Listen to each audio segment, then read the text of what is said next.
Hello बच्चों। आज हम पढ़ने वाले हैं ज्योमेट्रिक प्रोग्रेशन। ज्योमेट्रिक प्रोग्रेशन का मतलब क्या होता है? जैसे हमने अर्थमेटिक प्रोग्रेशन पढ़ा था, वैसा का वैसा ही ये ज्योमेट्रिक प्रोग्रेशन भी होता है। तो आइए इनके बारे में अपन विचार करते हैं वन बाय वन कि कैसे इन क्वेश्चनों को सोल्व किया जाता है। ठीक है। इन क्वेश्चनों को सोल्व करने के पीछे कितने मार्क्स के क्वेश्चंस होते हैं, क्या टेक्निक लगती है इनको सोल्व करने के लिए, तो हम वन बाय वन देखने वाले हैं। तो आइए मेरे साथ देखिए कि ज्योमेट्रिक प्रोग्रेशन किसको बोलते हैं। जैसे हमने अरिथमेटिक प्रोग्रेशन पढ़ा था, सिमिलरली ज्योमेट्रिक प्रोग्रेशन भी होता है। इसको शॉर्टकट कर का नाम है चिंटू, जीपी। इसको ज्योमेट्रिक प्रोग्रेशन बोलते हैं। तो इनको किस तरह से देखो, देखने का नजरिया होता है कि मान लो हमारे पास एक R, R square, R cube, R की पावर 4, इस तरह की सीरीज आ रही है। ठीक है। अब तुम इनको डिवाइड करके देखो। इनको, इसको फर्स्ट टर्म ले लो, इसको सेकेंड टर्म ले लो, इसको थर्ड टर्म ले लो, इसको फोर्थ टर्म ले लो। तो A2 डिवाइडेड बाई A1 करेंगे तो हमारे पास कितना आ रहा होगा? R square divided by R. R से आर कैंसिल होकर कितना आ जाएगा? आर। फिर A3 डिवाइडेड बाई A2 करेंगे तो कितना आ रहा होगा? R cube divided by R square, इससे कैंसिल होकर आर आ रहा होगा। फिर A4 डिवाइडेड बाई A3 करो। A4 कितना है? आर की power 4 divided by R cube. तो सबसे R R R R R, ठीक है, आर आर आर मूवी नहीं, ये निकल कर आ रही है टर्म्स।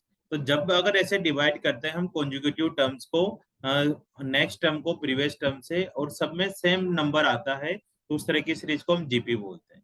ठीक है ना। इसका मतलब ये नहीं है जैसे मान लो 1 का स्क्वायर करा, 2 का स्क्वायर करा, 3 का स्क्वायर करा, 4 का स्क्वायर करा, तो 1 4 9 16 आ रहा है। अब तुम A2 डिवाइड बाई A1 करोगे तो 4 आ रहा है। और A3 क्या है? 9 डिवाइड बाई A2 कितना है? 4। 9/4 करा तो कुछ और आ रहा है। इसका मतलब ये सीरीज किसमें नहीं है? जीपी के अंदर नहीं है। समझ आ रहा है तुम लोगों को? जैसे एक और नंबर ले लेते हैं अपन, 2 4 8 16। अब तुम A2 डिवाइड बाई A1 करो, मतलब 4 डिवाइडेड बाई 2 करेंगे तो कितना आ रहा है? 2। A3 डिवाइड बाई A2 करके देखो कितना आ रहा है? 8 डिवाइडेड बाई 4, मतलब 2 आ रहा है। इसी तरह से 16 डिवाइडेड बाई 8 करेंगे तो 2 आएगा। हर एक में 2 2 2 2 आता जा रहा है, तो इस तरह की सीरीज को हम क्या बोलते हैं? जीपी बोलते हैं। ठीक है, ये तो हुआ अपना इंट्रोडक्शन। अब इन्होंने क्वेश्चन नंबर फर्स्ट में बोल रखा है कि इनमें से कौन कौन सी जीपी है और कौन कौन जीपी नहीं है। तो इसके लिए हम चेक करते हैं फर्स्ट वाला कि ये जीपी है या नहीं है। तो जीपी के लिए तुम्हें क्या चेक करना पड़ेगा बच्चों? देखो, लिखो क्वेश्चन। फर्स्ट क्वेश्चन क्या है? 4 - 2 1 - 1/2 डॉट डॉट डॉट। तो हमारे पास लिखा हुआ है A2 डिवाइड बाई A1, मतलब -2 डिवाइड बाई 4 करेंगे तो कितना आ रहा है? -1/2। A3 डिवाइड बाई A2 करके देखो तो कितना आ रहा है? 1 डिवाइड बाई -2, मतलब -1/2। A4 डिवाइड बाई A3 करके देखेंगे, -1/2 डिवाइड बाई 1, मतलब -1/2। तो सब में सेम सेम नंबर आ रहा है। तो इस तरह सेम नंबर की वजह से हम इसको क्या बोल देंगे? जीपी। और इस सेम नंबर का एक विशेष नाम होता है ना, एक स्पेशल नेम होता है। क्या होता है? इसको बोलते हैं कॉमन रेशो। इसको क्या बोलते हैं? कॉमन रेशो भी बोलते हैं। जो पर्टिकुलर नंबर है ना, इसे डिवाइड करने से, इसको कॉमन रेशो भी बोलते हैं। ठीक है। अब मैं तुम्हें सेकंड वाला भी करके, थर्ड वाला चेक करके बताता हूँ ना। सेकंड वाला तुम खुद से चेक करो। थर्ड वाले में क्या करना है बच्चों कि एपी है या नहीं है, इसके लिए हमें क्या करना है? A2, सॉरी, जीपी है या नहीं, इसके लिए क्या करना है? A2 डिवाइड बाई A1 करो। 3A² by 4 divide by A करा तो थर्ड नंबर की टर्म फर्स्ट नंबर की टर्म से कैंसिल हो जाती है, तो 3A/4 आ रहा है। इसी तरह से A3 डिवाइड बाई A2 करेंगे तो 9A³ by 16 divided by 3A² by 4 आ रहा है। ठीक है। तो 4 वाला इससे सेकंड टर्म से कैंसिल होगा 4 टाइम्स। 3 वाला 3 से कैंसिल हो रहा होगा, A² A से कैंसिल हो रहा होगा, तो ये भी 3A/4 आ रहा है। तो दोनों में सेम सेम ही रेशो आ रहा है, मतलब ये क्या हो जाएगा? जीपी हो जाएगा। ठीक है प्यारे प्यारे बच्चों। अब हम करके दिखाते हैं क्वेश्चन नंबर सेकंड में। मुझे लग रहा है तुम्हें समझ आ चुका होगा जीपी की इस तरह से रेशो निकालने को कॉमन रेशो भी बोलते हैं। अगर सब में सेम सेम नंबर आ जाता है, कॉमन नंबर आ जाता है, तो उसको जीपी बोल देते हैं। क्वेश्चन नंबर सेकंड में भी ये बोला गया है कि एक सीक्वेंस लिखी हुई है, ये प्रूव करो कि जीपी है या नहीं है।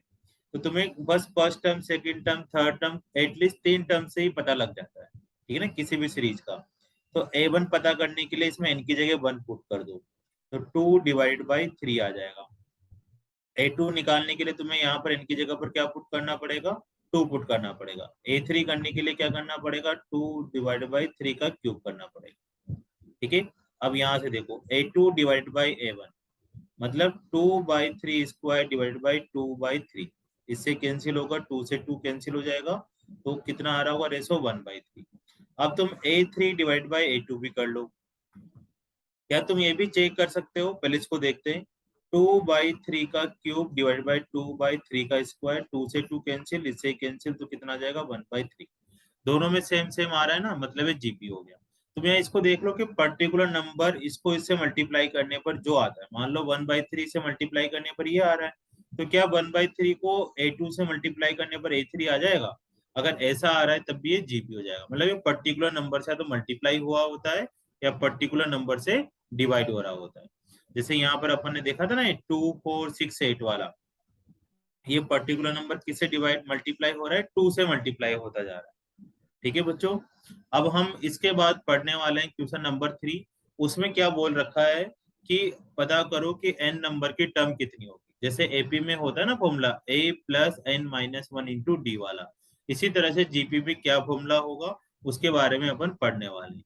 फिर सम का फॉर्मूला ही पढ़ेंगे नेक्स्ट वीडियो में। इसमें केवल अपन n टर्म से रिलेटेड क्वेश्चंस करने वाले हैं।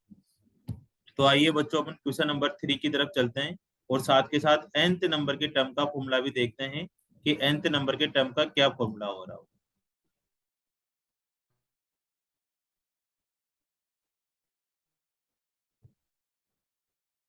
तो क्वेश्चन नंबर 3 तुम्हारे सामने आ गया है। तुम बुक में से भी देखकर लिख सकते हो, अगर तुम्हें स्क्रीन पे थोड़ा सा कम दिखाई दे रहा है या फिर विजिबल नहीं हो पा रहा हो, तो तुम वहां से भी देख के लिख सकते हो। हम R D शर्मा के क्वेश्चंस कर रहे हैं, 20.1 वाली एक्सरसाइज को सोल्व कर रहे हैं। ठीक है, मेरे को थोड़ा शुरू में बताना चाहिए था, लेकिन कोई बात नहीं, 20.1 वाली एक्सरसाइज अपन सोल्व कर रहे हैं।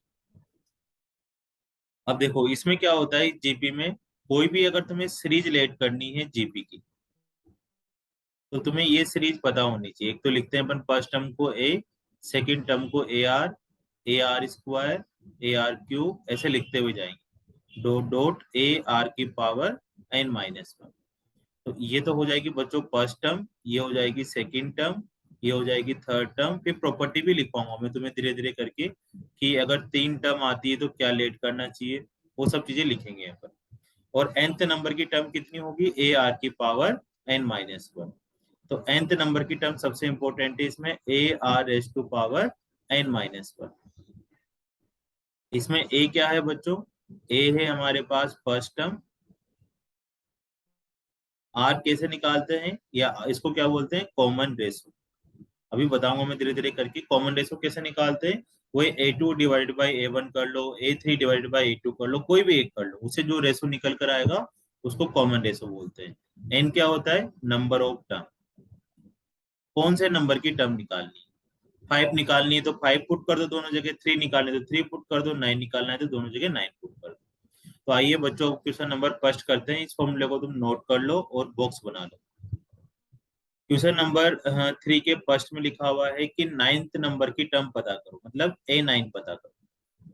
अब इसमें तुम्हें n दिख ही गया हुआ, n कितना आ जाएगा n, और जीपी लिखा हुआ है 1 4 16 64। तो a कितना है बच्चों 1। r कैसे निकालेंगे, r निकालेंगे A2/A1।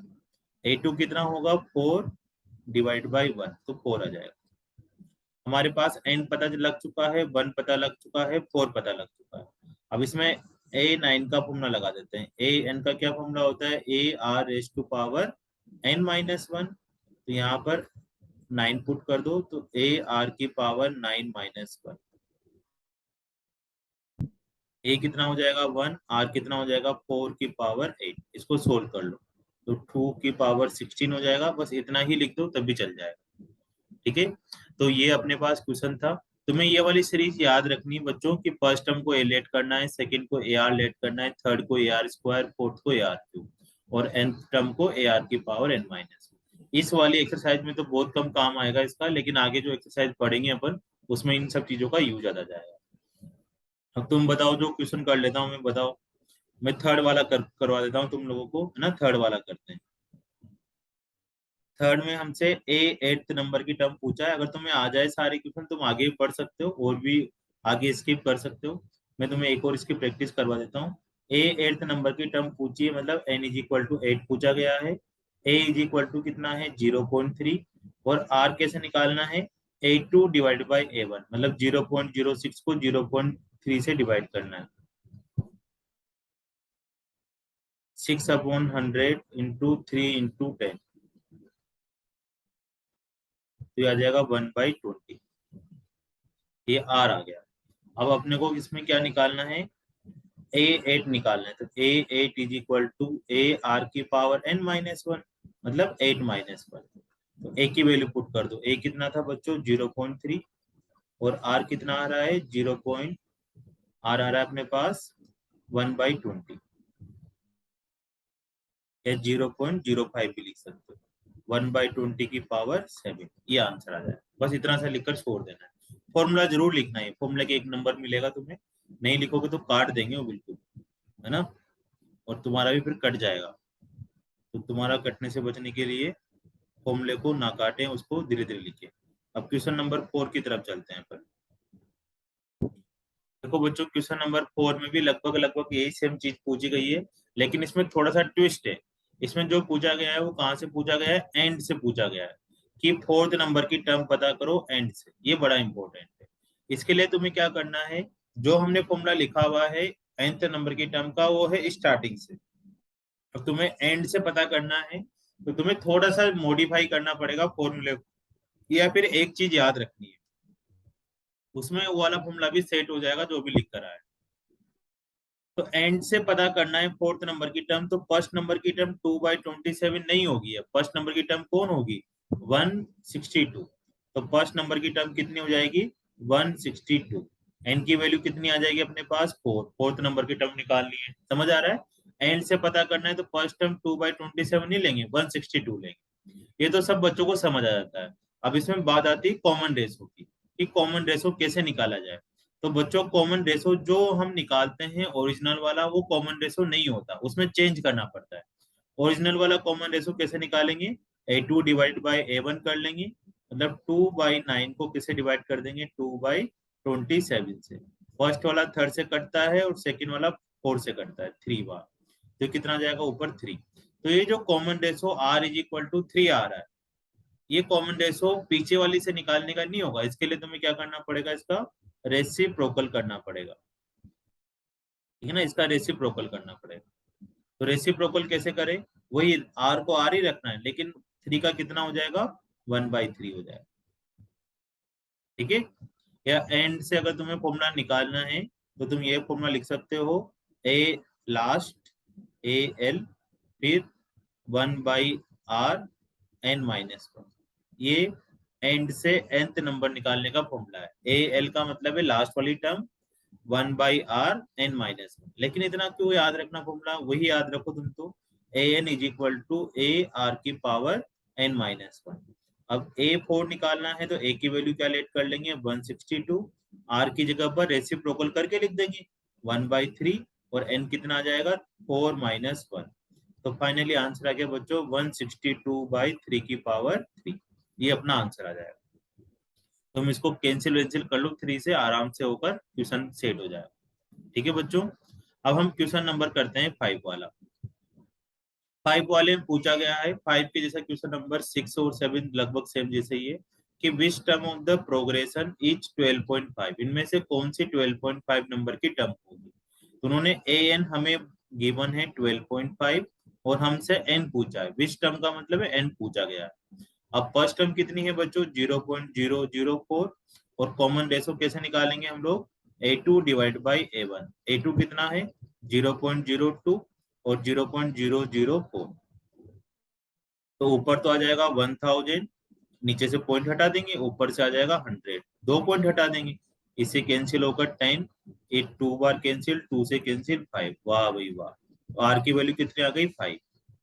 अब तुम यहाँ पर एन टर्म पता करना है ना, हमें कौन सी नंबर, तो एन टर्म का फॉर्मूला लगा दो, A N is equal to A R की पावर n-1। nth नंबर की टर्म कितनी हो जाएगी 12.5, ए कितना हो जाएगा 0.004 और आर की वैल्यू कितनी आ रही है अपने पास 5 की पावर n माइनस वन। 0.5 को इधर डिवाइड कर दो तो 12.5 0.004 5 की पावर n माइनस वन। अब इसको सिंप्लीफाई करना है। इसको कैसे सिंप्लीफाई करें, ऊपर वाला एक पॉइंट हटाकर नीचे 10 लगा दो, नीचे वाले 3 पॉइंट हटाकर ऊपर 3 जीरो लगा दो। अब एक 10 से एक 10 कैंसिल हो गया, और कैंसिल करते हैं 4 से कितनी बार कैंसिल हो जाएगा 25 बार। तो ये 125 का मतलब होता है 5 का क्यूब और 25 का मतलब होता है 5 का स्क्वायर और 5 की पावर n माइनस वन। अब ऊपर सोल्व कर लेते हैं तो 5 की पावर 5 इज इक्वल टू 5 की पावर n माइनस वन। कुछ कुछ बच्चों का निकल चुका होगा कि इन दोनों का कंपेयर कर लेंगे तो n इज इक्वल टू कितना आ जाएगा 6। 5 is equal to n minus one तो n is equal to 6 answer आ जाएगा। ठीक है बच्चों, देख कौन से नंबर की टर्म हो रही होगी, 6 नंबर की टर्म आ रही होगी।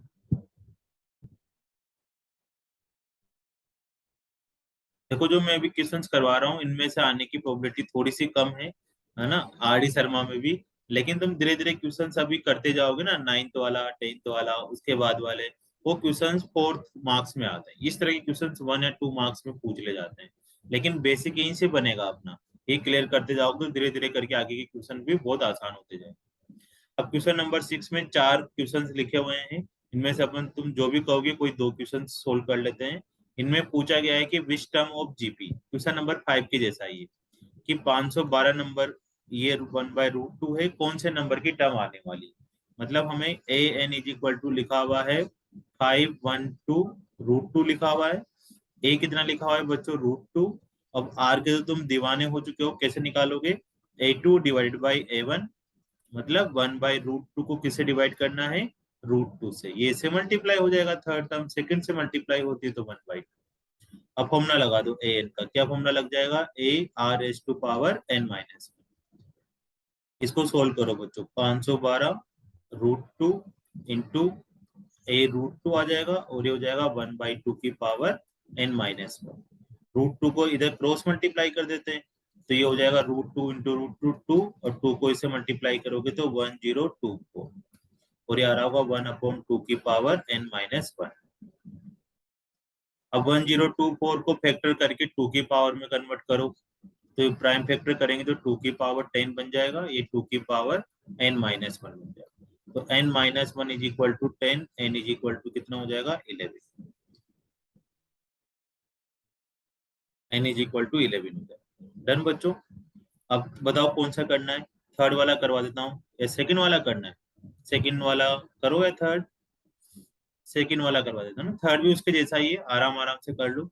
हाँ कुछ कुछ बच्चे कह रहे हैं कि फोर्थ वाला कर लो, चलो फोर्थ वाला करते हैं ना, फोर्थ वाला थोड़ा बड़ा सा दिख रहा है। फोर्थ वाला भी सिंपल ही है, कोई दिक्कत नहीं, बस तुम्हें थोड़ा सा लग रहा है कि इसका प्राइम फैक्टर कर लेना तुम लोग, है ना। ऐसे डिवाइड करके कर लेते ना, 19683 ऐसे लिखा हुआ है तो किसे डिवाइड होगा, 3 से एक बार चेक कर लो, 2 से तो होगा नहीं, 7 तो 3 से ही डिवाइड होगा क्योंकि कॉमन रेशो 1/3 निकल कर आ रहा है तो 3 से कन्वर्ट करके कर सकते हो। मैं तुम्हें सेकंड वाला करवा देता हूँ। देखो इसमें फर्स्ट टर्म कितनी है 2, कॉमन रेशो कितना आ जाएगा √2 आ जाएगा बच्चों, और ए एन हमसे पूछा है 128, कौन से नंबर की टर्म होगी। तो ए एन का फॉर्मूला लगा लो, ए आर की पावर n−1, 128, ए कितना हो जाएगा 2, √2 की पावर n−1, 2 से कैंसिल हो गया 64 बार तो 64, और √2 को लिख देंगे 2 की पावर 1/2 n−1, तो 64 2 की पावर हो जाएगा n−1 इंटू 2, इनको आपस में मल्टीप्लाई कर लेंगे। अब 64 को भी कन्वर्ट करो 2 की पावर में तो क्या लिख देंगे 2⁻6 और 2⁻n -1/2। अब इसको इस 6 के इक्वल कर देंगे तो n इज इक्वल टू तुम्हारे पास 13 आ जाएगा। तो कौन से नंबर की टर्म आ रही होगी, ये 13 नंबर की टर्म आ रही होगी। ठीक है बच्चों। अब क्वेश्चन नंबर 7 भी इसके जैसा ही है, इसमें ये पता करना है कि कौन से नंबर की टर्म आ रही होगी। तो ए पता कर लो, आर पता कर लो, ए की जगह लिख दो, थोड़ा मोड़ा सोल्व कर लो, उसे तुम्हारा आंसर आता जाएगा। ठीक है, सिमिलरली सही क्वेश्चन है। अब क्वेश्चन नंबर अपन 8 को डिस्कस करते हैं।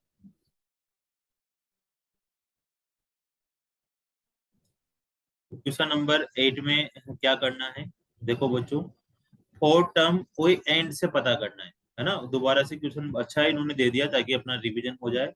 एंड से पता करने के लिए ये जो फॉर्मूला लगाएंगे हम लोग, A N is equal to A R की पावर एन माइनस वन वाला, ये तो फर्स्ट से स्टार्ट करने वाला है। एंड से करने के लिए तुम्हें ए को लास्ट वाली टर्म लेट करना पड़ेगा, कौन सी, 14374 वाला। ठीक है, ये फर्स्ट नंबर की टर्म हो गई। एन कितना फाइंड करना है, फोर, फोर्थ नंबर की टर्म। अब आर कैसे निकालें, तो पहले नॉर्मल आर निकाल लो, नॉर्मल निकाल लो आर। कितना आ जाएगा, 1/6 डिवाइडेड बाई 1/2, सोल्व करेंगे तो 1/3 आ जाएगा। लेकिन एंड से निकालने वाला आर क्या होता है, रेसिप्रोकल होता है, अभी समझे थे ना, रेसिप्रोकल। 1/3 का रेसिप्रोकल 3 हो जाएगा। अब इसमें वैल्यू में, फॉर्मूले में वैल्यू पुट कर दो इस वाले के अंदर। A4, एन की जगह 4 डालना है, ए कितना है 14374, और आर की जगह कितना हो जाएगा 3 की पावर n-1, n-1 कितना हो जाएगा 4-1 3। तो 27 डिवाइड बाई 4374। अब तुम इसको कैंसिल कर लो आराम से 3 से, और A4 की मतलब एंड से फोर्थ नंबर की टर्म पता हो जाएगी। ठीक है बच्चों, आसान सा ही था। अब क्वेश्चन नंबर 9 जो मोस्टली पूछे जाता है पेपर वेपर में, इसके जैसे कुछ क्वेश्चन पूछे जाते हैं। इन्होंने बोला है कि क्वेश्चन नंबर 9 में क्या करने वाले हैं, A4 फोर्थ नंबर की जो टर्म है हमारे पास वो लिखी हुई है 27, और सेवेंथ नंबर की टर्म है वो है 729। तो जीपी पता करो, मतलब पर सेकंड थर्ड फोर्थ टर्म पता करो। ठीक है, तो देखो A4 का मतलब क्या हो जाएगा, फॉर्मूले से ए आर की पावर n-1, मतलब ए आर क्यूब हो जाएगा। और AR7 का मतलब AR7 की पावर AR7-1, मतलब AR की पावर 6 हो जाएगा। ये समझ आ रहा है ना, तो मैं ये वाला फॉर्मूला लगा रहा हूँ, ये वाला। एन की जगह अपन ने 3 पुट कर दिया, यहाँ एन की जगह 7 पुट कर दिया, तो ये आ जाएगा 729। अब इन दोनों इक्वेशन को आपस में सोल्व करके तुम्हें ए और आर की वैल्यू निकालनी है। तो सबसे पहले क्या करो, सेकंड को तुम फर्स्ट से डिवाइड कर दो। सेकंड को किससे डिवाइड करना है, फर्स्ट से डिवाइड कर दो, करो डिवाइड। तो कितना आ रहा होगा, ए आर की power 6 upon a are cube is equal to 729/27। ऐसे कैंसिल हो गया, आर क्यूब से आर की पावर 6 हो गया, आर क्यूब बार कैंसिल, और 27 से इसको भी कैंसिल कर दो। तो ये कितनी बार कैंसिल हो रहा होगा, 27 से कैंसिल करेंगे तो 7, 14, 21, 27, 28, 9 से कर लेते हैं ना, 9 से थोड़ा सा ठीक लग रहा है, ये 81 आ गया, ये 3 आ गया, 3 से इसको फिर कैंसिल कर लेते हैं, तो ये 4 टाइम्स कैंसिल हो जाएगा, नहीं 227 टाइम। ठीक है, आ रहा है समझिए, 27 टाइम्स हो गया। 27 का मतलब है 3 की पावर 3। तो यहाँ पर ऊपर ऊपर वाली पावर सेम है तो नीचे वाले भी सेम हो जाएगा, तो कॉमन रेशो कितना आ गया, 3 आ गया। अब देखो कॉमन रेशो 3 आ गया तो इसमें वैल्यू पुट कर दो, ए 3 की पावर 3 इज इक्वल टू 27, इससे कैंसिल होकर 1 आ जाएगा, तो ए इज इक्वल टू 1 आ जाएगा। अब A1 आ रहा है और R3 आ रहा है, तो अपन तो सारी दुनिया मुट्ठी में कर सकते हैं। देखो कैसे निकालते हैं series, A R square a are cube करते हैं, तो ए तो कितना हो गया 1, ए को इससे करेंगे तो 3, 9, 27 है ना, ये बनता हो जाए, ये अपने पास सीरीज आ जाए। ठीक है बच्चों, अब क्वेश्चन नंबर 10th वाला मैं तुम्हें हिंट देता हूँ, बाकी करना तुम्हें ही है। पढ़ लो एक बार इसको कैसे कैसे करना है 10th वाले को, नहीं आए तो दोबारा से पूछ लेना। आसान सा क्वेश्चन है, बहुत ही आसान सा क्वेश्चन है ना, बस तुम्हें एक बार इंग्लिश को हिंदी में कन्वर्ट करना है। करो, देखो क्या लिखा हुआ है, सेवेंथ नंबर की टर्म 8 टाइम्स है फोर्थ नंबर की टर्म के, मतलब A7 is equal to 4 A4 है, सॉरी 8 टाइम्स है A4 के। एंड फिफ्थ टर्म A5 कितना लिखा हुआ है अपने पास, 48 लिखा हुआ है। A5 का मतलब तो कितना हो जाएगा, ए आर की पावर 4, 48, और यहाँ से सोल्व कर लो, ए आर की power 6 is equal to 8 a are cube. ऐसे कैंसिल हो गया बच्चों, आर क्यूब से आर की पावर 6 3 बार कैंसिल हो गया, और 8 को लिख देंगे 2 का क्यूब, तो आर इज इक्वल टू 2 आ जाएगा। अब 2 यहाँ पुट कर लो इस जगह पे, तो यहाँ से किसकी वैल्यू निकाल लो, ए की वैल्यू निकाल लो। ए पता चल जाएगा, आर पता लग जाएगा, तो फिर से तुम एक बार और दुनिया मुट्ठी में कर सकते हो। क्वेश्चन करते जाओ, पूरी दुनिया तुम्हारी मुट्ठी में है। ठीक है, बिल्कुल घबराने वाली जरूरत नहीं है। तुम इस पूरी दुनिया को मुट्ठी में कर सकते हो बच्चों। बस तुम्हें एक फील्ड में खिलाड़ी बनना है। खिलाड़ी बनो, केवल और केवल एक फील्ड में। एक चीज तुम्हें बहुत अच्छे से आनी चाहिए, वो चीज इतने अच्छे से आनी चाहिए कि वो जो तुम्हें आता वो किसी को नहीं आता। फिर देखो तुम, सारी धन दौलत गाड़ी बंगला जो भी तुम चाहते हो, सारे सपने, वो सब तुम्हारी मुट्ठी में है। बस तुम्हें वो एक चीज आनी चाहिए जो जो किसी को नहीं आती, या फिर जो किसी को आती है तुम्हें उससे बहुत बेहतरीन आती है, ये भी कर सकते हो। मान लो तुम्हें ज्योमेट्रिक प्रोग्रेशन आता है, और भी बच्चों को आता है, लेकिन तुम्हें सबसे खतरनाक तरीके से आता है, तो तुम मतलब तुम्हारे सामने सब फेल है, फिर और कुछ करने की जरूरत ही नहीं है। पूरी दुनिया ऐसे नहीं चलती कि सारी चीजें तुम कर सकते हो। बस तुम्हें क्या करना है, कोई कोई चीजों को बहुत अच्छे से कर लेना है, बस जिसमें फ्लैट है पूरी की पूरी दुनिया, और कुछ नहीं है। ये आगे पीछे भाग रही है, तुम घर बैठे बैठे सारे लोग तुम्हारे पास आएंगे। बस तुम्हें क्या करना है, अभी तुम्हारा जो टाइम चल रहा है पढ़ाई को, तुम उस पढ़ाई को ही बहुत अच्छे से कर लो, या कोई भी एक चीज कर लो, कोई भी एक चीज, सारा का सारा तुम्हारे हाथों में होगा। जो भी तुम चाहते हो सब तुम्हारे पास आएगा, कहीं तुम्हें जाने की जरूरत नहीं पड़ने वाली। अब आइए बच्चों, अपन क्वेश्चन नंबर 11 करते हैं। ठीक है, फिर 12 13 14 है। इनमें से जो जो कुछ कुछ सेम सेम से होंगे वो स्किप कर देंगे, और जो अलग अलग दिखेंगे उनको करते हुए चलेंगे। तो आइए बच्चों, अपन क्वेश्चन नंबर 11 की तरफ चलते हैं। If the GP 5 10 20 dot dot dot 12 8 0 6 40 3 20 है, दोनों के एन टर्म इक्वल है, तो एन की वैल्यू पता करो। बहुत ही आसान सा क्वेश्चन है, शानदार है। अगर तुम्हें इसमें थोड़ा ब्लर दिख रहा है, तो आर डी शर्मा की 20.1 एक्सरसाइज निकालो, उसमें क्वेश्चन नंबर 11 देखो। हो सकता है क्वेश्चन नंबर 11 की जगह 10 लिखा हो, आगे पीछे हो सकता है, क्योंकि एडिशन चेंज होते रहते हैं, वो भी चेंज करते रहते हैं। लेकिन मिलेगा तुम्हें 20.1 वाली एक्सरसाइज में। तो बच्चों इसमें दो तरीके की जीपी लिखी हुई है। एक जीपी में ए इज इक्वल टू 5 है, कॉमन रेशो 2 लिखा हुआ है। दूसरी तरह की जीपी में ए इज इक्वल टू 1280 है, और कॉमन रेशो अपने को निकालना पड़ेगा, जो कि कितना आ रहा है, 1/2 आ रहा है। 640 डिवाइडेड बाई 1280 करोगे तो 1/2। इन दोनों के एन टर्म नंबर सेम है, मतलब ए आर की power N minus one is equal to A R की power N minus one equal equal है, तो हमें एन की वैल्यू पता करनी है। अब ए की वैल्यू 5 है, इंटू 2 की पावर n-1, ये आ रहा है 1280 इंटू 1/2 की पावर n-1। अब 5 से इसको कैंसिल कर लो, ये कितनी बार कैंसिल होगा, 256, 256 बार कैंसिल होगा। अब ये 2 की पावर n ही लिखा हुआ है, 1 की पावर तो कुछ भी लिखो, कुछ फर्क नहीं पड़ता, नीचे कितना लिखा हुआ है, 2 की पावर n-1। इस 2 की पावर n-1 को उठा के दे ले जाओ, तो यहाँ पर 2 की पावर n-1 है, इधर से एक और 2 की n-1 आ गया, इक्वल टू में 256 लिखा हुआ। बेस से में तो पावर एड हो जाएगी, तो 2 की पावर 2n-2 हो जाएगा। 256 को भी 2 की पावर में लिख दो, तो 2 की पावर कितना हो जाएगा, ये 7 हो जाएगा। ठीक है, या 2 की पावर 8 हो जाएगा, 2 की पावर 8 हो जाएगा। अब दोनों में बेस सेम है, तो पावर को इक्वल इक्वल कर लो, 2n-2 इज इक्वल टू 8। इसको सोल्व करोगे तो n इज इक्वल टू 5 आ जाएगा। है ना, कितना आसान सा क्वेश्चन था।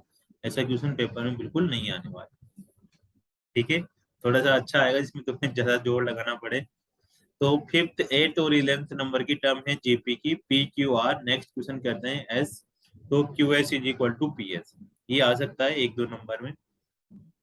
फिफ्थ नंबर की टर्म मतलब A5 is equal to AR की पावर 4 किसके इक्वल गिवन है, P के इक्वल गिवन। A8 का मतलब AR की पावर 7 इज इक्वल टू किसके इक्वल गिवन है, Q के इक्वल गिवन है। और A11 is equal to AR की power 10 is equal to S के इक्वल गिवन। ठीक है, तो यहाँ पर आ रहा है Q square is equal to P S, हमें प्रूव करना है। तो अपन RHS से उठा लेते हैं चीज, P इंटू एस को क्यू स्क्वायर के इक्वल कर देते हैं। तो P का मतलब है बच्चों AR की पावर 4, और Q का मतलब है AR की पावर 7। इनको मल्टीप्लाई करो, तो A स्क्वायर R की पावर कितना हो जाएगा, 4 प्लस 7 कितना हो जाएगा, 11 हो जाएगा। ठीक है, यहाँ पर P को S से काटा था ना, S वाला लेना है, ये गलती ले लिया। कौन सा ले लिया अपन ने, Q वाला ले लिया, जबकि यहाँ पर S वाला लेना है। S वाला लो, कितना हो रहा होगा, AR की पावर 10। अब ये तो ए स्क्वायर हो गया और 4 + 10 कितना हो जाएगा, 14 हो जाएगा। अब इन दोनों को ऐसे लिख सकते हैं अपन, क्या इसका स्क्वायर कर लो, वो साइड स्क्वायर करेंगे यहाँ पर, तो ए स्क्वायर आर की power 14 is equal to Q square. इस पूरे को क्या लिख सकते हैं, क्यू स्क्वायर लिख सकते हैं। तो P S is equal to Q square आ गया और ये प्रूव हो।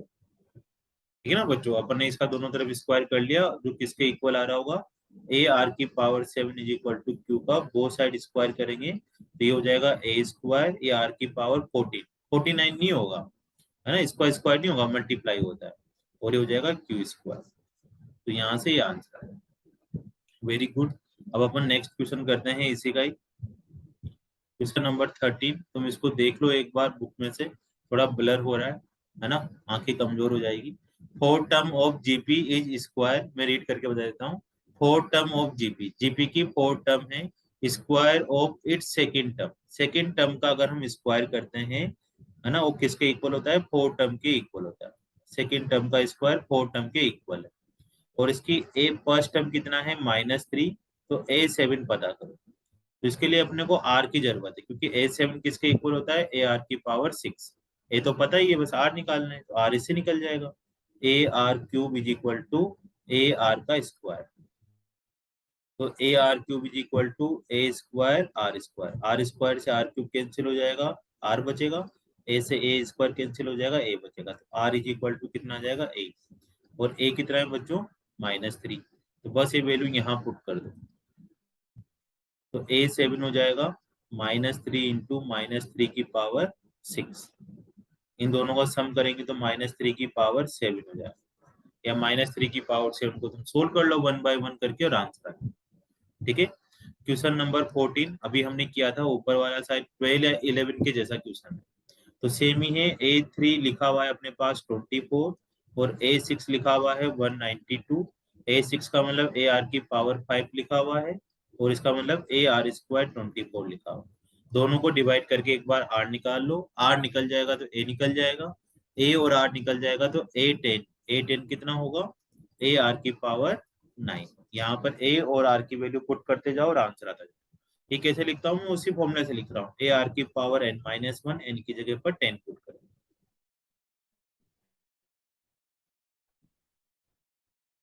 अब आने लायक क्वेश्चन नंबर ये है, मतलब इनमें से पक्का कोई ना कोई क्वेश्चन जरूर आएगा। मुझे पता है तुम थक चुके होंगे अभी बड़े तरीके से, एनर्जी एनर्जी डाउन हो चुकी होगी, लेकिन बच्चे वही हौसला दिखाता है जो लास्ट में है। तुम लोगों ने बाहुबली वाली मूवी भी देखी होगी, है ना, उसमें लास्ट में लोग हार जाते हैं, डर लगता है और लोग जाने लगते हैं, लेकिन थोड़ा सा अगर साहस दिखा दिया जाए तो उसी जो हारी हुई जंग थी उसको जीत कर दिखाते हैं। तो तुम पानी वानी पी लो, कुछ भी कर लो, लेकिन तुम्हें क्वेश्चन नंबर 15 और 16 तो एटलीस्ट करना ही करना है। तुम्हारी बुक में 17 नहीं होगा आई थिंक, होगा तब भी कर लेंगे, लेकिन 15 और 16 थोड़ा सा ट्राई मार, कोई नई चीज सीखने को मिलेगी, थोड़ा बड़ा सा भी है। तो आइए क्वेश्चन नंबर अपन 15 की तरफ बढ़ते हैं। 15 तुम देखो, हम बुक में भी देखो, यहाँ पर भी मैं रीड करके बता देता हूँ कि हमारे पास A B C D और P डिफरेंट नंबर्स हैं, और यहाँ पर लिखा हुआ है A square plus B square plus C square plus P square, है ना, -2AB BC CD P लिखा हुआ है, -AB BC plus CD is equal to P लिखा हुआ है, plus B square plus C square plus d square less than equal to 0। अब ये पता करना है कि ABCD जीपी में, देखो ABCD जीपी में पता करने के लिए हमें ये पता करना होगा, ABCD जीपी में है तो उसके लिए हमें क्या पता करना होगा, हमें पता करना होगा कि इनका कॉमन रेशो सेम आना चाहिए, मतलब B/A किसके इक्वल होना चाहिए, C/B के और D/C के इक्वल होना चाहिए। इनका कॉमन रेशो अगर A2/A1 A3/A2 A3/A4 का रेशो सेम आ जाता है, मतलब ये जीपी में हो जाए। तो हमें कुछ इसी तरीके का रिलेशन निकालना है, इसका मतलब ये है।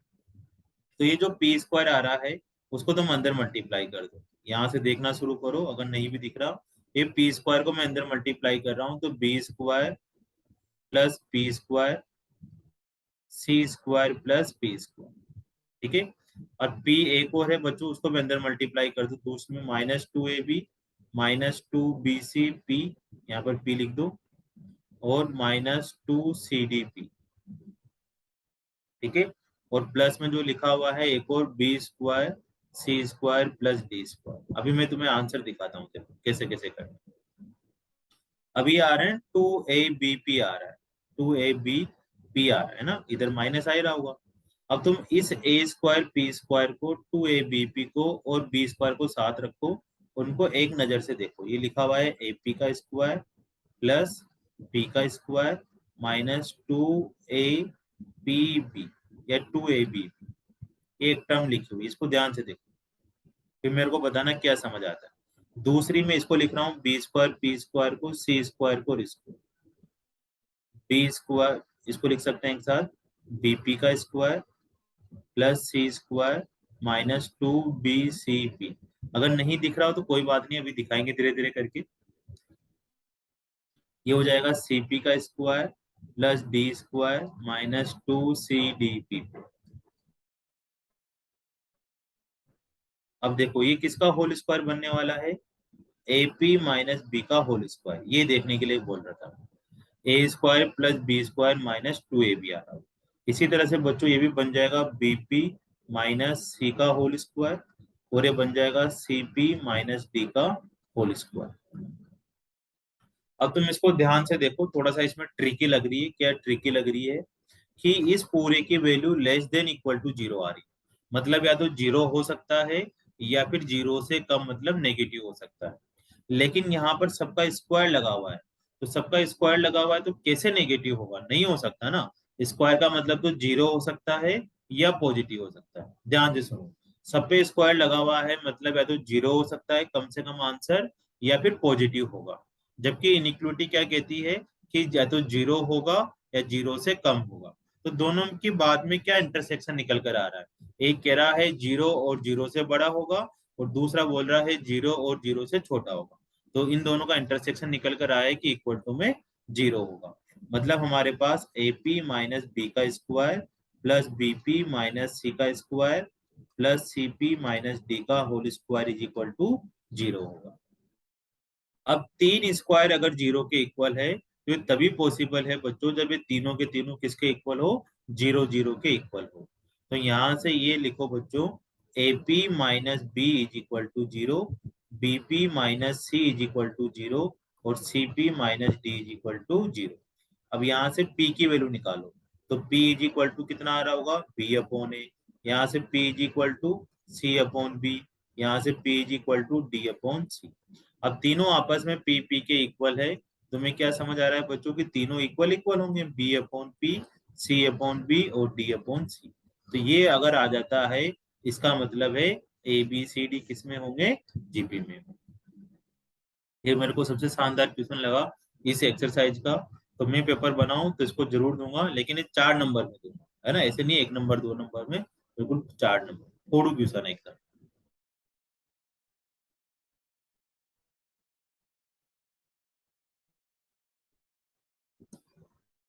अब क्वेश्चन नंबर 16 करते हैं। ठीक है, मैं यहाँ लिख देता हूँ। इसमें मैं तुम्हें एक नई चीज बताऊंगा जो तुमने अभी तक पढ़ी नहीं होगी। इसमें कंपोनेंटो डिविडेंडो रूल के बारे में बताने वाला हूँ। A plus b x, a minus b x, बिना उससे करोगे तो बहुत बड़ा होगा। B plus c x, b minus c x is equal to c plus d x, c minus d x. और ये पता करना है कि A B C D GP में। बहुत ही आसान सा तरीका है। देखो a B C D GP का मतलब वही होगा कि सेकंड टर्म का फर्स्ट टर्म का रेशो, थर्ड का सेकंड टर्म का रेशो और फोर्थ का सेकंड टर्म का रेशो इक्वल इक्वल होने चाहिए। इसका मतलब जीपी। तो इसमें क्या होता है बच्चों, एक सी एन डी रूल लगता है। सी एन डी रूल को बोलते हैं कंपोनेंटो एंड डिविडेंडो रूल। ये क्या रूल होता है बच्चों, है ना, अभी इसका नहीं बता रहा, मैं अलग से कर रहा हूँ, फिर क्वेश्चन को भी सोल्व करेंगे। ये रूल ये होता है कि तुम्हारे पास अगर ऐसे लिखा हुआ हो A upon B is equal to X upon Y, तो इसमें तुम इधर जो कर रहे हो वही काम तुम्हें इस साइड भी करना है। मान लो तुमने लेफ्ट में क्या करा, नोमिनेटर में क्या ऐड कर दिया, डिनोमिनेटर, और नोमिनेटर को ऐसा कैसा लिख लिया, डिनोमिनेटर को ऐसा कैसा लिख दिया। ठीक है, इसमें क्या करा, लेफ्ट साइड डिनोमिनेटर को नोमिनेटर में ऐड कर दिया, तो राइट साइड भी तुम यही काम कर लो, X plus Y upon Y. मतलब ये दोनों आपस में इक्वल इक्वल होने वाले। तुम्हारा मन कर रहा है कि नहीं मैं तो सर नोमीटर को तो ऐसा कैसा रखूंगा और नोमीटर में से डिनोमीटर को माइनस कर रहा हूँ। तुमने ऐसा काम कर लिया, नोमीटर में से डिनोमीटर माइनस, तो तुम लेफ्ट राइट साइड पे ऐसा कैसा रहने दो, और नोमेटर में से डिनोमिनेटर माइनस कर सकते हो। इस रूल को कंपोनेंडो डिविडेंडो बोलते हैं। और बच्चों का मन कर रहा होगा है ना कि क्या, देखो, हाँ तुम ये भी कर सकते हो बच्चों कि तुमने नोमिनेटर में डिनोमिनेटर ऐड करा और नोमिनेटर में से डिनोमिनेटर को माइनस कर दिया, यही काम इधर भी कर लो। नोमिनेटर में डिनोमिनेटर ऐड कर लो और नोमिनेटर में डिनोमिनेटर माइनस कर लो, ये काम इधर भी कर सकते हो। समझ आ रहा है तुम्हें? जो तुम्हें लेफ्ट साइड करा है वही राइट साइड कर लो, कि तुमने नीचे वाले को ऊपर वाले में ऐड करा है और ऊपर वाले में से नीचे वाले को माइनस करा है, वही काम इधर भी कर लिया। तो यही सी एन डी रूल में इसके अंदर लगाने वाला है। तो देखो बच्चों, इसके अंदर क्या रूल लगेगा कि ये वाला थर्ड नंबर की प्रॉपर्टी लगाता हूँ इसमें, इनमें से कोई सा भी एक लगा सकते हो, तो थर्ड वाला लगा लेते। थर्ड वाले में क्या है कि अगर a प्लस बी एक्स ऊपर आ रहा है नोमिनेटर, उसमें मैं डिनोमिनेटर को ऐड कर रहा हूँ, तो कितना आ जाएगा a माइनस बी एक्स। ठीक है, अब नोमिनेटर में से डिनोमिनेटर को माइनस कर दो, a प्लस बी एक्स में से क्या माइनस कर देंगे, a minus b x minus कर देंगे। सेम इधर भी करो, सब में कर सकते हो। b प्लस सी एक्स में नोमिनेटर में डिनोमिनेटर ऐड करा और नोमिनेटर में डिनोमिनेटर को माइनस कर दिया। c प्लस डी एक्स में से c माइनस डी एक्स को ऐड करा और c प्लस डी एक्स में से क्या माइनस कर दिया, c माइनस डी एक्स। अब इसको ध्यान से देखो, bx से bx चल बसा, माइनस ए से माइनस ए भी कैंसिल हो जाएगा, वापिस cx से cx कैंसिल, b से b कैंसिल, dx से dx कैंसिल, c से c कैंसिल। तो ऊपर कितना बच रहा है बच्चों, 2a divided by minus minus plus, तो 2bx इज इक्वल टू, यहाँ पर कितना बचने वाला है, 2b डिवाइडेड बाई 2cx, और यहाँ पर क्या बचने वाला है, 2c डिवाइडेड बाई 2dx। अब इस 2 से ये सब आपस में कैंसिल हो गए और ये x x भी कैंसिल हो जाएगा ऐसे। तो फाइनली हमारे पास निकल कर आया बच्चों, a upon B is equal to b upon c is equal to C upon d. अब अगर इनका रेसिप्रोकल कर देते हैं, सबको उल्टा कर देते हैं, तो b upon A is equal to C upon B is equal to D upon C. इसका मतलब क्या हो गया कि A B C D GP में। ये भी बहुत लाजवाब क्वेश्चन था। तो तुम्हें यहाँ पर एक नई चीज सीखने को मिली कि कंपोनेंडो डिविडेंडो किसको बोलते हैं, उसको तुम यहाँ पर आराम से सोल्व कर सकते हो। अब क्वेश्चन नंबर 17 में तुम्हें करके दिखाता हूँ, है ना। बहुत सारे बच्चे मेरे से इसको पूछने आते हैं डाउट में कि सर एक क्वेश्चन नंबर 17 कैसे होगा। तो आइए क्वेश्चन नंबर 17 देखते हैं। क्वेश्चन नंबर 17 में, है ना, मैं यहाँ पर थोड़ा सा लिख देता हूँ पहले, काफी ज्यादा ब्लर हो रखा है, कि पी और क्यूथ नंबर की टर्म है जीपी की, जो क्यू और पी है। ठीक है, एक बार तुम पहले लिख लो 16 वाले को आराम से, फिर इसको सोल्व करेंगे। इसमें पीथ नंबर की टर्म और क्यूथ नंबर की टर्म क्यू और पी है रेस्पेक्टिवली, और so that P plus Q की नंबर की टर्म है क्यू की power P divided by P की power P whole power 1/p+q। देखो, एक बार यहाँ लिखता हूँ कि ए पी हमारे पास लिखा हुआ है क्यू के इक्वल, और ए क्यू लिखा हुआ है हमारे पास पी के इक्वल। और हमें क्या प्रूव करना है, यहाँ कॉर्नर में लिख देते हैं, A plus P Q is equal to Q की power Q divided by P की पावर पी और होल पावर 1/p+।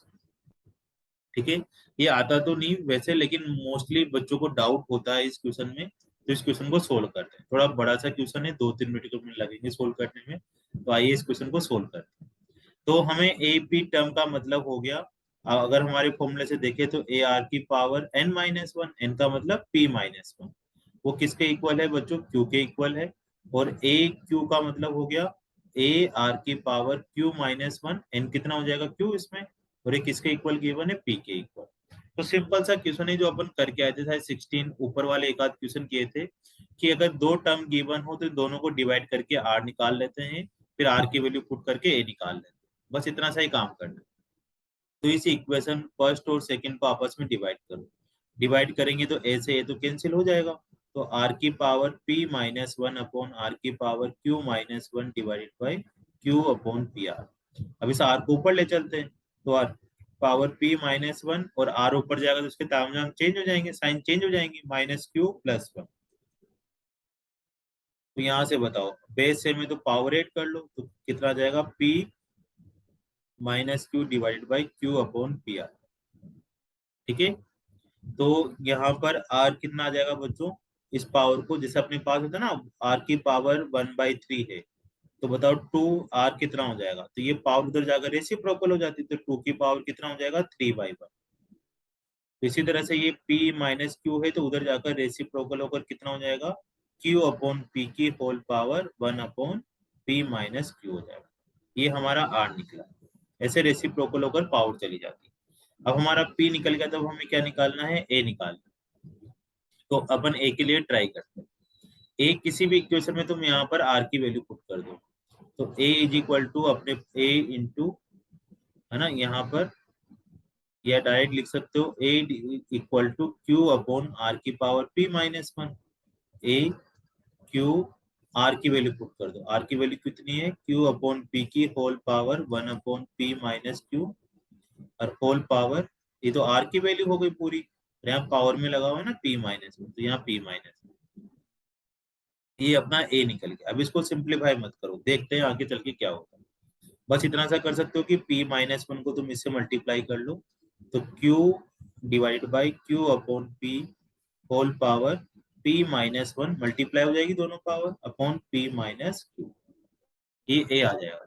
अब हमें क्या निकालना था बच्चों, अब हमें निकालना था a p प्लस क्यू, ये पता करना है। तो फॉर्मूला लगा दो वही, A N is equal to A R की पावर n माइनस 1। ए पता नहीं है हमें, आर भी अभी निकाला ये, ए भी निकाला ये, और n कितना हो जाएगा, जो यहाँ लिखा होता है n होता है, यहाँ पर n कितना है p प्लस क्यू, और यहाँ पर माइनस 1 करो। तो अब इसमें वैल्यू पुट करना स्टार्ट करते हैं बच्चों, इस क्वेश्चन को कैसे कैसे सोल्व करें। ए पी प्लस क्यू है हमारे पास, ए की वैल्यू है q divided by q upon p whole power p minus 1 upon p minus q into r, r कितना हो जाएगा q divided by p whole power p minus q, फिर और होल पावर कितना है ये पूरा वाला। बस ये थोड़ा थोड़ा सा पावर में ध्यान से देखोगे तुम लोग, ठीक है, तो आ जाएगा समझ। आर की वैल्यू ये लिखनी है, होल पावर है लगा। बस अब तुम्हें कुछ नहीं करना, इसको ऊपर ले जाकर इन दोनों को ऐड कर देना है। जैसे a की पावर p प्लस क्यू है, तो इसको ऊपर लेके चलो, इसको ऊपर लेके जाएंगे तो एक तो ऊपर क्यू लिखा हुआ है, ये ऊपर जाएगा तो पावर ऊपर जाते हैं चेंज हो जाती है, माइनस में रहता है, तो क्यू की पावर अलग अलग कर लेता हूँ, देखो मैं क्यू की power p minus 1 upon p minus Q लिख दो, डिवाइड बाई p की पावर, ये भी ऊपर ही जा रहा है, ये भी कितना हो जाएगा minus p minus 1 upon p minus Q, अलग अलग पावर बना के। पहले इसको पूरा ऊपर ले गए, माइनस कर लिया, फिर दोनों के ऊपर पावर सेपरेट सेपरेट कर दिया। समझ आ रहा है, दोबारा लिख देता हूँ, देखो यहाँ थोड़ा कम समझ आ रहा होगा। इसको सबसे पहले ऊपर ले जाओ, ऊपर लेके गए तो q अपॉन पी की होल पावर कितना जाएगा minus p minus 1 upon p minus 2, ठीक है ना, इसको ऊपर ले। अब इसको भी अंदर मल्टीप्लाई कर दो, तो क्यूब अपॉन पी की whole power p plus q minus 1 multiply हो जाएगी ना ये वाली पावर p माइनस क्यू। अब आओ बच्चों इसको कैसे कैसे सोल्व करें, तो a की पावर p प्लस क्यू, अब q, अब तुम्हें पावर अलग अलग करनी पड़ेगी, q की पावर कितनी है, माइनस को अंदर मल्टीप्लाई कर दो, तो 1 minus p upon p minus Q, divide by p की पावर भी यही आने वाली है, ये भी हो जाएगा 1 minus p upon p minus q into, अब q की पावर देखो ऊपर कितना आ रहा है, p plus q minus 1 upon p minus Q, divide by p की power p plus q minus 1 upon p minus Q. ठीक है बच्चों, अब देखो इसमें तुम्हें कुछ नहीं करना, अब बस हो गया ये वाला। इसमें तुम्हें p की वैल्यू को बस ये देखना है,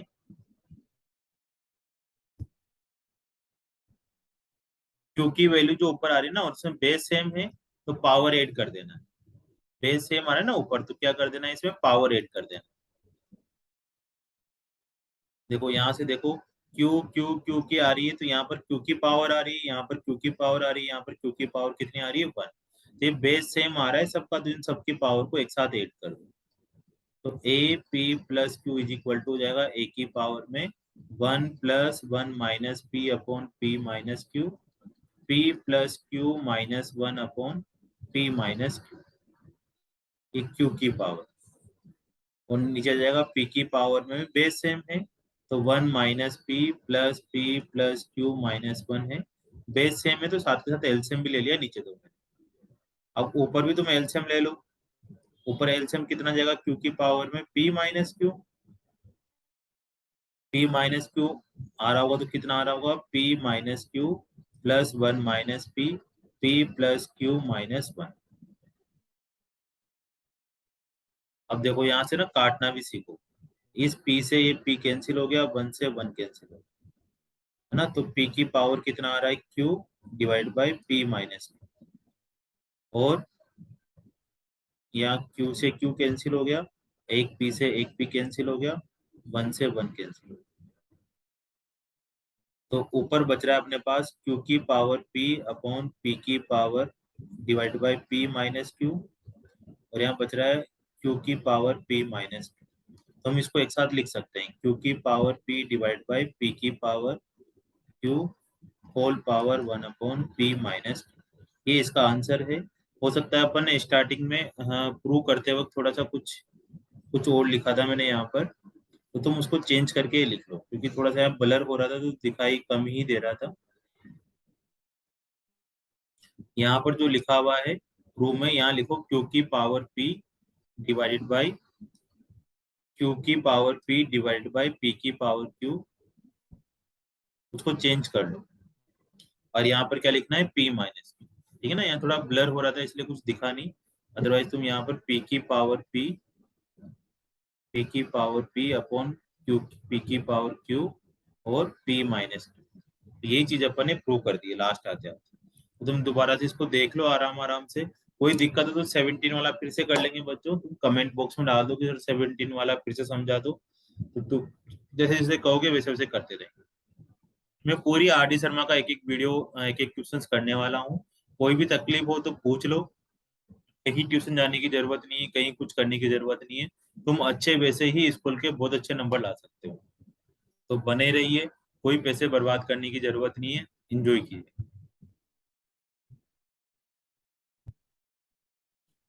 जय हिंद, जय भारत।